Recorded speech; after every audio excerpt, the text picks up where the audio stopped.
नमस्कार दोस्तों, मेरा नाम है राहुल यादव और आप सभी का स्वागत है इन्वेस्ट राइट की एक नई वीडियो में। आशा करता हूँ आप सभी लोग स्वस्थ होंगे। दोस्तों, आज की वीडियो का जो टॉपिक है वो आप ही लोगों के द्वारा जो कमेंट्स चैनल पर किए जा रहे हैं, उन्हीं में से कुछ 3-4 कमेंट्स मैंने आज की वीडियो के लिए रखे हैं। इन पर हम लोग थोड़ा सा यहाँ डिस्कस करेंगे। काफ़ी कन्फ्यूज़न लोगों के मन में रहते हैं, काफ़ी कोशिश करेंगे कि काफ़ी हद तक उनके कन्फ्यूज़न को हम लोग दूर कर सकें। अगर आपके मन में भी इन्वेस्टमेंट को लेकर कोई डाउट है तो बेझिझक आप लोग भी कमेंट कर सकते हैं, अगर आप चाहते हैं कि आपके कमेंट को यहाँ डिस्कस किया जाए। और अगर आप कमेंट नहीं करना चाहते, थोड़ा सा कुछ लोग झिझकते हैं कमेंट करने में, तो कोई दिक्कत नहीं है, आप लोग वीडियोज़ को देखिए, क्योंकि जो डाउट्स होते हैं काफ़ी हद तक लोगों के मैंने देखा है कि सेम ही होते हैं। तो चलिए फिलहाल स्टार्ट करते हैं आज की वीडियो। आप लोग ध्यान से देखिएगा और समझिएगा, क्योंकि यहाँ की एक चीज़ मैं आप सभी को समझाऊंगा बिल्कुल सिंपल भाषा में।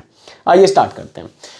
पहला कमेंट है कि इनका कहना है कि जो म्यूचुअल फंड का एएमसी ऑफिस होता है, ये पहला तो इनका सवाल ये है कि क्या ये अलग अलग होते हैं और एएमसी ऑफिस क्या जिले में होता है। देखिए, एएमसी ऑफिस, पहला जो आपके 2 सवाल आ रहे हैं इसी में, एएमसी ऑफिस सभी म्यूचुअल फंड कंपनीज के अलग अलग होते हैं, ये आपस में मिले हुए नहीं होते हैं। देखिए, जिले का इससे एएमसी ऑफिस से कोई मतलब नहीं है। एएमसी ऑफिस, जब कंपनी, कोई भी म्यूचुअल फंड कंपनी अपना एएमसी ऑफिस कहीं भी ओपन करती है तो वो ये देखकर करती है कि कहाँ कंपनी को ज़्यादा बेनिफिट होगा, कहाँ वो ज़्यादा से ज़्यादा लोगों को कवर कर सकती है। कोशिश ये की जाती है कि महानगर में एएमसी ऑफिस तो ज़रूर ओपन हो, उसके अलावा कुछ पॉपुलर सिटीज़ होती हैं वहाँ भी एएमसी ऑफिस कंपनी खोलती है। इसका ज़िले से कोई मतलब नहीं है कि हर ज़िले में एक एएमसी ऑफिस होना ज़रूरी है, ऐसा कुछ नहीं है। एएमसी ऑफिस वैसे आपको देखिए बहुत ज़्यादा तो देखने को नहीं मिलेंगे, लेकिन अगर आप सर्च करेंगे तो आपका जो नियरेस्ट एएमसी ऑफिस होगा वो गूगल से आपको ईजिली मिल जाएगा। वैसे एएमसी ऑफिस की मुझे नहीं लगता कि बहुत ज़्यादा ज़रूरत पड़ती है, क्योंकि आजकल इतने सारी सुविधाएं हो गई हैं कि आप घर बैठे ईजिली अपना इन्वेस्टमेंट स्टार्ट कर सकते हैं। तो कोई ऐसी दिक्कत नहीं है। एएमसी ऑफिस चाहे आपसे कितना भी दूर हो, बहुत ज़्यादा आपको एएमसी ऑफिस की ज़रूरत इस इन्वेस्टमेंट में नहीं पड़ती है। ठीक है सर, काफ़ी अगर आपको लगता है अभी भी कि कुछ कन्फ्यूज़न बचा हुआ है तो कोई दिक्कत नहीं, दोबारा आप कमेंट कर दीजिएगा। अगला कमेंट है, इनका कहना है कि मैं एसबीआई में 1 लाख रुपए का लमसम करूंगा, 50,000 रुपये कॉन्ट्रा में और बाकी के 50,000 रुपये सुझाव दें कि किस में निवेश करना चाहिए। एसबीआई में ही करना है। इनका कहना है कि इनमें 15 से 20 साल में कितना रिटर्न मिल सकता है। पैसा निवेश करने का निर्णय आपकी वीडियो को देखकर ही लिया है। सर धन्यवाद। देखिए, मैं जो आपको वीडियोस में यहाँ बताता हूँ ये मेरी तरफ से रिकमेंडेशन नहीं होती, मैं आपको सिर्फ समझाने के लिए, आपको एजुकेट करने के लिए वीडियो बनाता हूँ। अगर आपको मेरी वीडियो से कुछ ऐसी सपोर्ट मिलती है, आप अपना निवेश कर पाते हैं, तो बिल्कुल ये मेरे लिए बहुत खुशी की बात है। कमेंट की बात करते हैं। 50,000 रुपये कॉन्ट्रा फंड में निवेश करना चाहते हैं, बाकी का 50,000 रुपये ये पूछ रहे हैं कि कहाँ निवेश करना चाहिए।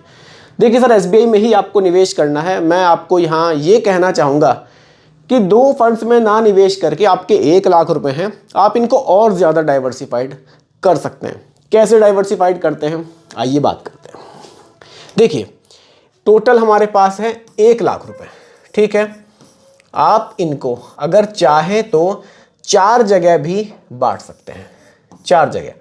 देखिए, 4 जगह बांटने से बेनिफिट ये होगा कि आपका पैसा और ज़्यादा डाइवर्सिफाइड हो जाएगा, जैसा कि मैं चाहता हूँ कि पैसा ज़्यादा से ज़्यादा डाइवर्सिफाइड होना चाहिए।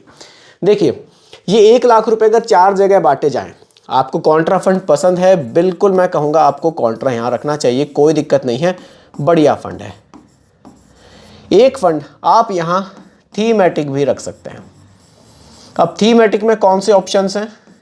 देखिए, थीमेटिक में इनका एनर्जी फंड भी आ जाएगा, उसके चांसेस हैं ग्रोथ के।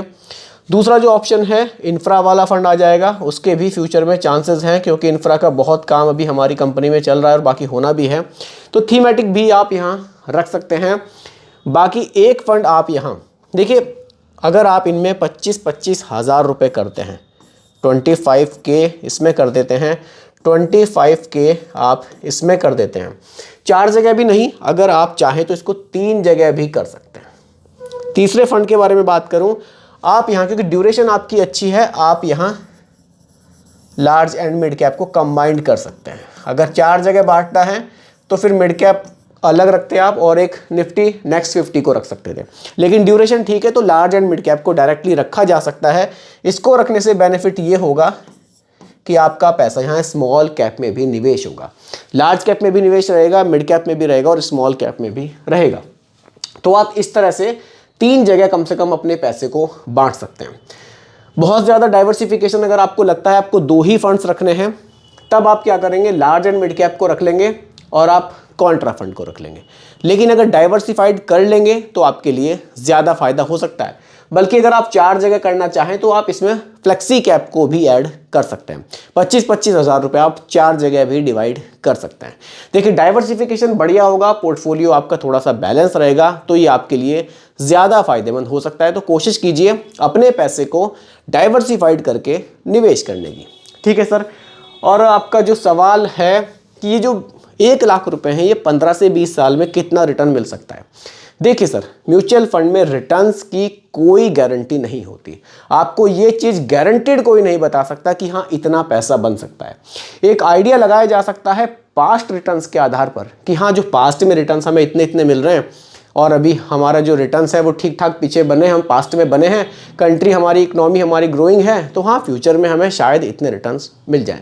हम एक एग्जाम्पल से समझ सकते हैं, आइडिया ले सकते हैं, लेकिन उसको फिक्स रिटर्न्स हम नहीं मान सकते।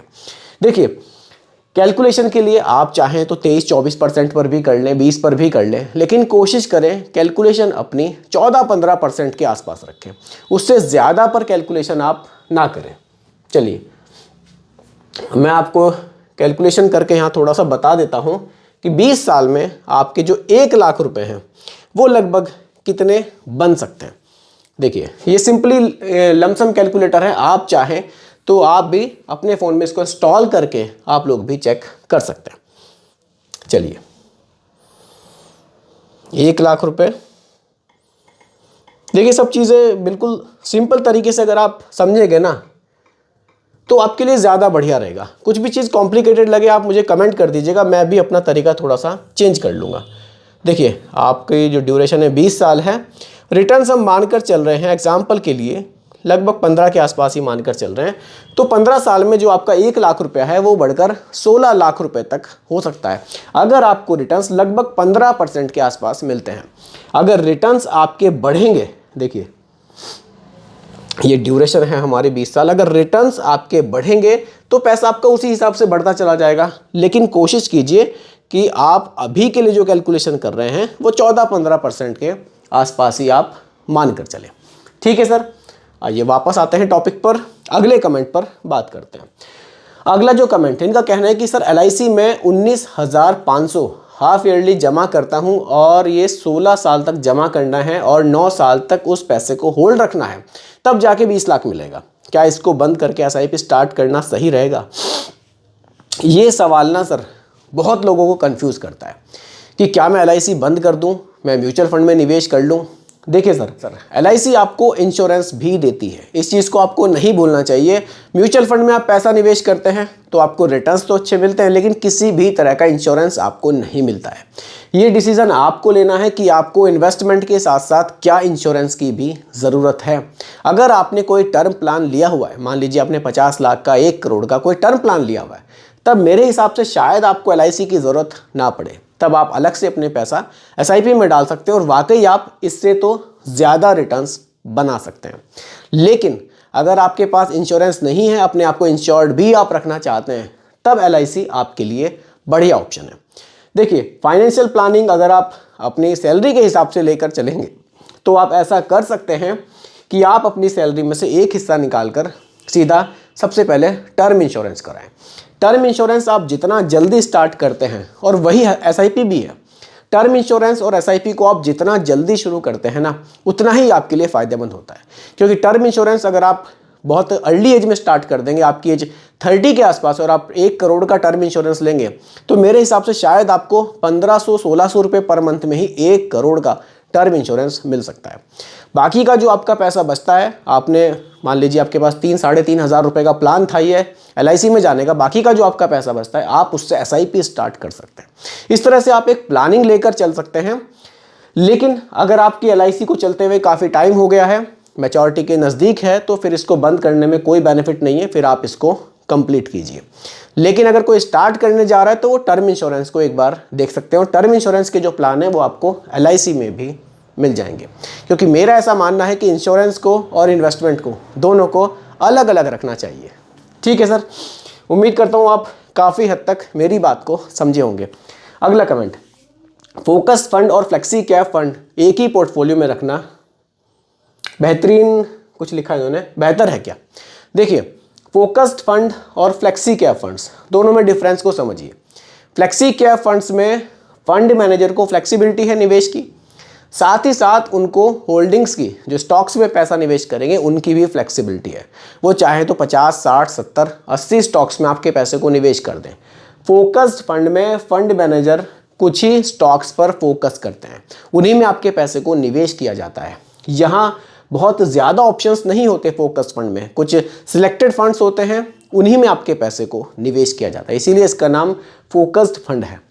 तो अगर आप देखेंगे तो यहाँ जो फ्लेक्सी कैप है उसमें फ्लेक्सिबिलिटी फोकस फंड के मुकाबले बहुत ज़्यादा हमें मिलती है।